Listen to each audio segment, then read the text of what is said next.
Good morning!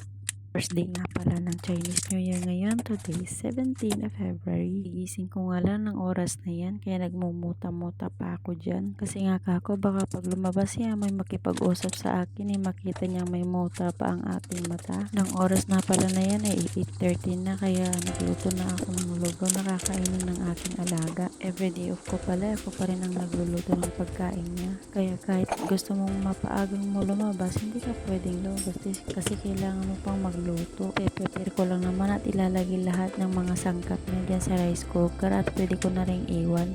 Mapalinggo o public holiday, ako pa rin ang luluto ng lugaw ng ating alaga. Sobrang selan kasi ng alaga kong bunso sa pagkain. Halos ayaw na niyang kumain. Kahit anong pagkain na ibigay mo sa kanya, ayaw niya talaga. Hindi pa nga siya kumakain ng kanin. Magdadalawang taon na siya this coming February 25. Nag-i-struggle na ako na napakainin yung bata yan, pati si Popo. Kahit anong gawin mong technique, iwala-waipit talaga. Kahirapan talagang pagpapakain sa alaga ko.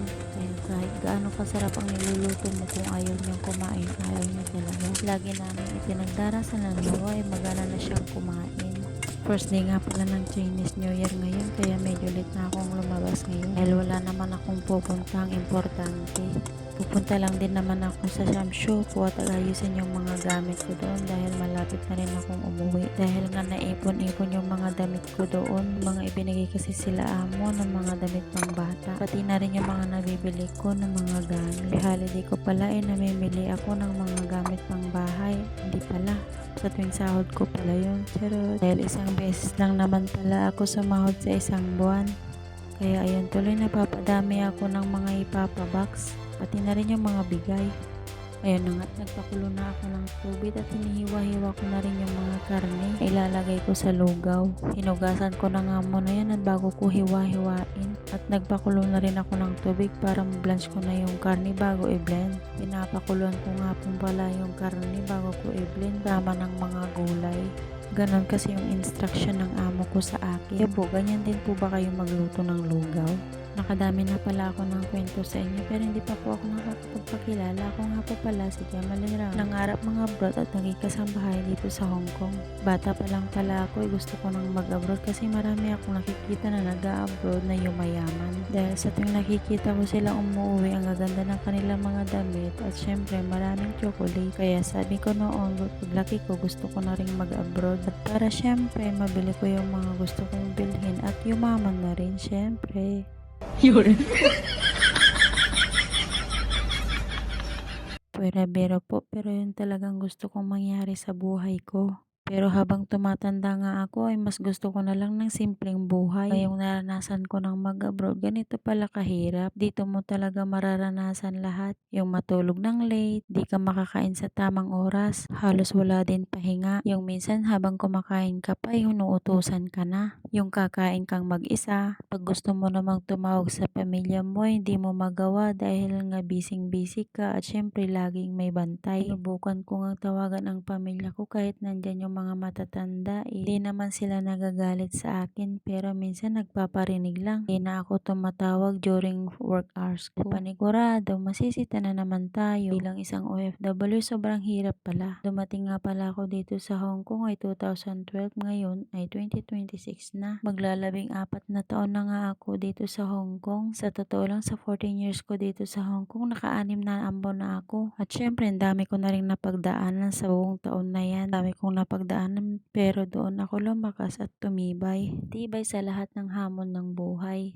At kahit syempre nahihirapan ka na, kailangan mo pa rin ngumiti. Ngiti ka lang kahit alam mong nahihirapan ka na. Mahirap man pero kakayanin para sa pamilya, lalong-lalo na sa anak. Para syempre sa kanyang kinabukasan dahil wala naman silang ibang asahan kundi tayong mga magulang. At syempre hindi lang sa financial natin sila susuportahan, pati na rin sa moral support.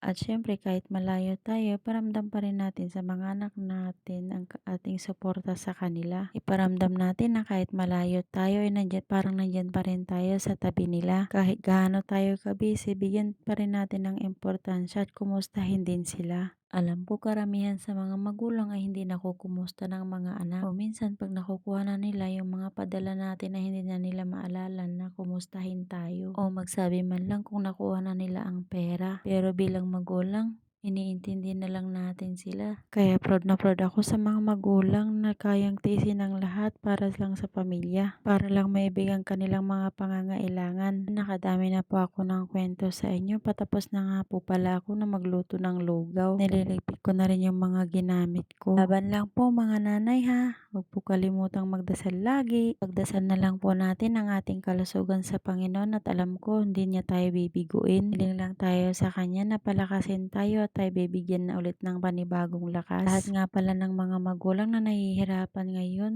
may plano ang Diyos para sa inyo tulad ng pangako niya sa Jeremiah 29 verse 11. For I know the plans I have for you, declares the Lord. Plan to prosper you and not to harm you. Plans to give you hope and a future. Yung memory verse na yan ang lagi kong pinangahawakan. At ng kanyang mga pangako ay kanyang tutuparin basta ito ay ang kanyang kalooban. Nahihirapan ka man ngayon sa sitwasyon mo, magdasal ka lang at bibigyan ka ng panibagong lakas. Panibagong lakas at panibagong pag-asa.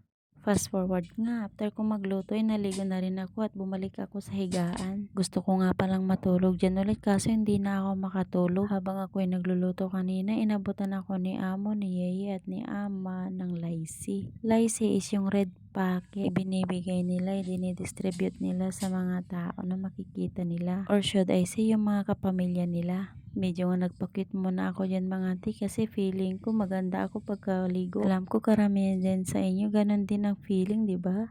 Pagpasensyahan nyo na po, medyo makulit lang ako sa oras na yan. As in gusto ko pa sanang matulog dyan kaso hindi na ako makatulog. Kaya naisipan ko na lang nang mag-video-video, i-video ko ang sarili ko para aliwin ba. Lang din yung paraan ko para aliwin ang sarili. Ang totoo po pala dyan, niantay ko yung isang relatives nila Amo na darating. Baka kako may bigay pang Laisi. Guess, nagbigay nga po siya ng $40. Kaya nga pala, itinupi ko na rin yung mga higaan ko at nag-decide na rin na bumangon at syempre lalabas na rin. At dahil nga mag-11 na rin yan ng umaga. Matawag nga si Uncle Don at saka si Ate Edna dyan kaso hindi ko masagot kasi nasa loob pa ako ng bahay. At nararamdaman ko na rin kasi napaalis na yung bisita nila Amo kaya isipan ko na rin lumabas. Bago na rin pala ako umalis yan ay nagpatulong pa sila Amo na talian ng buhok yung aking alaga. Minsan kapag late na akong aalis sa bahay ay nakikiusap sila na talian ko munang buhok yung alaga ko. Since medyo malaki-laki naman ang Laisi na binigay sa akin, why not nagsundin ko na lang sila, diba? Pera-pera pero medyo talagang malaki yung binigay nila sa akin kumpara sa dati kong mga amo. Totoo nga lang magre-renew nga ulit ako dito at malapit nang matapos ang aking kontrata. Yun, nahihirapan nga ako sa trabaho ko dito pero okay lang kasi mababait naman sila. Sagana sa pagkain, sa prutas at syempre mababait na lola at mapagbigay ng mga lola. Kaya talaga ay nahayaan na magutom kaya oras-oras minsan inaalok ka ng pagkain. Paano kaya ako tataba nito? Papayat pala, sorry po. Sa totoo lang lahat naman talaga ng mga naging amo ko dito sa Hong Kong ay mababait, mapagbigay at syempre sagana din talaga sa pagkain. Pang-anim ko na ngang amo ito pero lahat tinerminate ako dahil nga sa financial problem. Yun nga lang unang naging amo ko, hindi ko talaga kasundo yung mga matatanda. Ganon din naman yung panglima kong amo. Dahil bukod sa mga napalibutan ng CCTV ang kanilang bahay, may mga matatanda pa. Minsan pag may inuutos ang amo kong babae, sinusunod ko. Minsan naman iba naman ang inuutos ng lola kaya minsan hindi ko na alam kung sino talaga ang susundin ko. Sinunod ko naman yung amo ko, mali naman para kay lola. Minsan nga pag hindi ka maintindihan na sinasabi ng lola ay sinisigawan ka. Pero laban lang. Hindi nga ako nakatagal doon na 3 buwan lang ako doon. At saka iba rin talaga yung pakikitungo nila sa akin. May mga salita nila na minsan alam nila na hindi ko naintindihan pero sa totoo niya naiintindihan ko naman. Akala nila wala akong kaalam. Alam mo wala akong naiintindihan sa kanilang mga salita. Napadami na pala ako ng sinabi sa inyo. Sorry naman po. Ayan na nga pala, tinaayos ko na yung mga gamit ko na dadalhin paglabas ko. Na nga pala sobrang lamig ngayon kaya naka t-shirt na lang ako at naka short dyan. Yung pakiramdam ko summer na pero ang totoo niyan sa labas sobrang lamig pa rin. Wala pala akong sariling kwarto dito. Nasa taas yung higaan ng aking alaga. Sa baba naman ako. Kaya pagising ko ng umaga tinutupi ko na agad yung sofa bed. Bubuksan ko naman ito kapag gabi. Siyempre saan ba ako matutulog kung hindi ko bubuksan, diba? Charot lang po. Pagkatapos ko nga palang na fold yung sofa bed na yan ay syempre ilalagay na natin yung ating mga kumot, unan para syempre bago tayo malis ay malinis at maayos ang ating mga higaan. Sobrang hirap din pala pag wala kang sariling kwarto.